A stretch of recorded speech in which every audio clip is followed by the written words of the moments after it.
Hello dear students, I am your teacher Dolly Das. I welcome you all to my Kaksha classes. Dear students, today we are going to discuss the remaining questions of your chapter number 8, Chandraprabha Saikyani. So dear students, let's start. So moramor satro satri hokol aji ami 5 number prashna alochona korim. So 5 number question amak ki dise sao hasun. So 5 number question at koise there are 7 paragraphs in the lesson Chandraprabha Saikyani koise je Chandraprabha Saikyani pahtut amar keita paragraph ase 7ta. Choose the appropriate description for each paragraph. Aru protitu paragraph protitu dofar babe appropriate bakhya ta amak ki koribo je sothik bakhya ta select koribole goise choose koribole goise. Thik ase tene hole ami agbarhu ahasun. So amak yate koise the first paragraph is about the prothom paragraph to kihor bikhoye asile yate amak etaman point dia ase ei point ketar pra ami bisari uliabo lage je prothom paragraph to kihor uporot asile ami ataye janu hoine Chandra 1 number option ase Chandraprabha Saikyani's childhood. 2 number ase Chandraprabha Saikyani's birth as the social reformer. 3 number ase Chandraprabha Saikyani's career as a school teacher. So kuntu hobo? Yes, 2 number. First paragraph to kama ki koise Chandraprabha Saikyanier ki egoraki social reformer hisabe je janmo hol tar bikhoye koise hoine. So next sao ha. So yate koise the second paragraph is about. Second paragraph ama kihor uporot dise. Kihor uporot koise second paragraph ot yate option ase Chandraprabha Saikyani's preparation to be a school teacher, girls education vs boys education, Chandraprabha Saikyani's efforts to get an education just like the boys of her village. Kuntu hobo? Yes, 2 number. Girls education vs boys education hoine yate amak nari hikha aru ki puruhor lora hokale tetia jene dhorone hikha grohon korisil tar bikhoye koa hoise ei dofatut hoine. So next sao ha ami C number hobo the third paragraph is about tritiyo dofatu kihor bikhoye.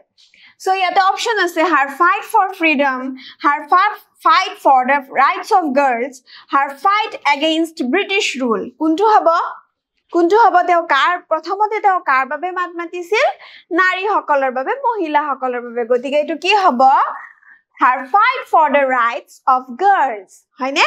So ami next sao ha. Next koise the fourth paragraph is about choturtho dofatut amak ki koise teor jibonor kuntu kihor bikhoye koise.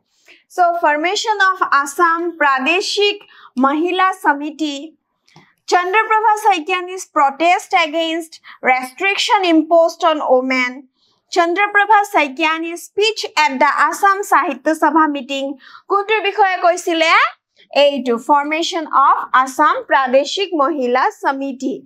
Ahom Pradeshik Mahila Samitir gothonar bikhoye ei dofatut amak koa hoise hoine. So next next koise amak the fifth paragraph is fifth paragraph ot ki ase. So option hoise the caste system of India, Chandraprabha Saikyani's visit to Haju, Chandraprabha Saikyani's protest against the caste system. Kuntu hobo kihor bikhoye koise. So Chandraprabha Saikyani's protest against the caste system hoine. So ami next sao ha. Next amak koise sixth paragraph to kihor bikhoye. The sixth paragraph is about kihor bikhoye Chandraprabha Saikyani's meeting with Mahatma Gandhi, Chandraprabha Saikyani as the freedom fighter, the punishment Chandraprabha Saikyani received for being a freedom fighter. Kihor bikhoye koise Chandraprabha Saikyani's meeting with Mahatma Gandhi. Chandraprabha Saikyanier Mahatma Gandhir hoite je sakshatkar hoisil meeting hoisile he meeting or bikhoye etu dofat ami janiboloi paisu hoine.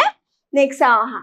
The seventh paragraph is about 7 number paragraph of dofat ki koise Chandraprabha Saikyani's rebellious spirit, Chandraprabha Saikyani's imprisonment, Chandraprabha Saikyani's motivation to join the freedom movement.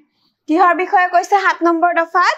Yes, Chandraprabha Saikiani's motivation to join the freedom movement aru teo kar pora motivated hoisile Mahatma Gandhir pora hoine thik ase next aha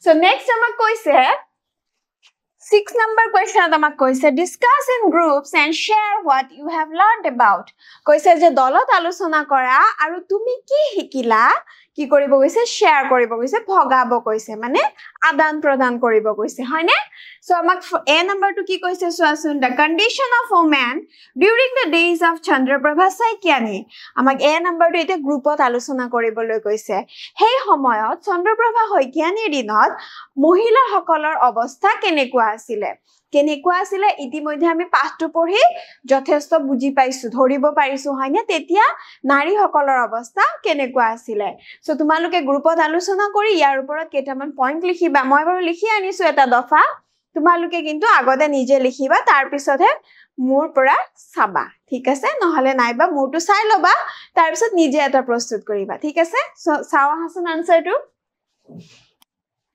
The condition of women during the days of Chandraprabha Saikiani was pathetic. Pathetic mane hoise bor bedonadayok.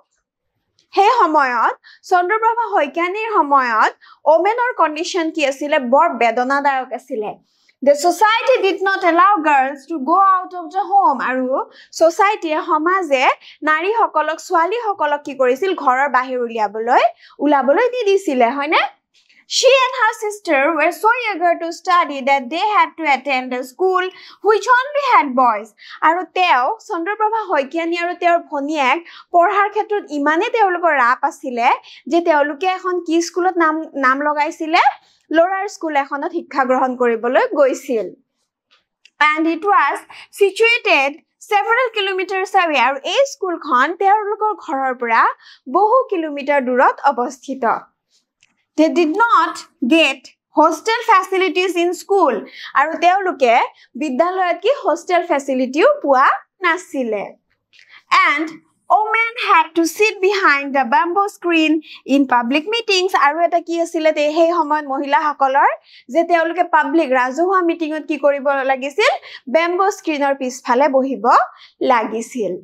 হয়নে so next আমাক দিছে এইগেটা যে মই point আলোচনা কৰিলো মানে দফা এটা যে তোমালোকৰ বাবে প্ৰস্তুত কৰি আনিছো এই দফাটো পঢ়িবা পঢ়ি নিজৰ ভাষাত নিজৰ শব্দ প্ৰয়োগ কৰি লিখিবলৈ যত্ন কৰিবা ঠিক আছে সো নেক্সট কোৱেশ্চনটো চাও আহাম ইয়াতে আমাক নেক্সট টপিক কি দিছে Chandraprabha Saikiani's role in the freedom movement কৈছে যে চন্দ্ৰপ্ৰভা শইকীয়ানীৰ কি অৱদান আছিল কি ভূমিকা আছিল freedom movement স্বাধীনতা সংগ্ৰামত চন্দ্ৰপ্ৰভা শইকীয়ানীৰ ভূমিকাৰ বিষয়ে আমাক আলোচনা কৰিবলৈ কৈছে তোমালোকে দলত আলোচনা কৰিবা আৰু মই তোমালোকৰ বাবে দফাইটি প্ৰস্তুত কৰি আনিছো পঢ়ুৱা Hason In the freedom movement, Chandraprabha Saikiani was a great social reformer from Assam who fought to make formal education available for girls. Koise je স্বাধীনতা সংগ্ৰামত চন্দ্ৰপ্ৰভা শইকীয়ানী অসমৰ পৰা এগৰাকী চন্দ্ৰপ্ৰভা শইকীয়ানী অসমৰ এগৰাকী কি আছিল social reformer আছিল যিয়ে নেকি নাৰী শিক্ষাৰ বাবে কি মাত মাতিছিল প্ৰতিবাদ কৰিছিল হয়নে যুঁজিছিল Chandraprabha Saikiani spread the message of khadi boycott of foreign clothes removal of untouchability banning of opium and other social evils আৰু ইয়াৰ বিষয়ে আমি আগতে বহুবাৰ কৈছো যে চন্দ্ৰপ্ৰভা শইকীয়ানীয়ে কি কৰিছিল spread the message of khadir message to khadir ji barta he barta ki kori disil spread kori disil aru ki korisil te foreign clothes বৰ্জন কৰিছিল বিদেশী কাপোৰ বৰ্জন কৰিছিল removal of untouchability সমাজত যি হিপাই থাকা অস্পৃশ্যতা আছিলে হে অস্পৃশ্যতাৰ বিৰুদ্ধেও তেও কি কৰিছিল মাত মাতিছিল and banning of opium আৰু কানিৰ ওপৰত নিষেধাজ্ঞা আৰোপ কৰিবলৈও তেও কি কৰিছিল প্ৰতিবাদ কৰিছিল and other social evils আৰু বিভিন্ন ধৰণৰ কুৰীতি যি সেই সময়ৰ সমাজত বৰ্তি আছিল সেই সময়ৰ সমাজত হিপাই আছিল তেনে ধৰণৰ কুৰীতি সমূহক তেও সমাজৰ পৰা আতৰাই পঠাবলৈ তেও যুঁজ দিছিল হয়নে ঠিক আছে তেতিয়া হলে আমি নেক্সট আগবাৰ হোৱা Next ama ki koise your group leader will read your points aloud for the rest of the class aru ei proshno tute etu asile je এই যে পয়েন্টস সমূহ তোমালোকে প্ৰিপেয়াৰ কৰিবা প্ৰস্তুত কৰিবা এই পয়েন্টস সমূহ তোমালোকৰ গ্ৰুপ লিডাৰে তোমালোকৰ দলটোৰ এটা লিডাৰ থাকিব নহয় হয় না নহয় সেই লিডাৰ গৰাকীয়ে কি কৰিব তোমালোকৰ পয়েন্ট সমূহ ক্লাছৰ আটাইৰে সন্মুখত পঢ়ি শুনাব ঠিক আছে So dear students, this is for today. We'll meet you in my next videos. Thank you for watching. Till then, bye-bye.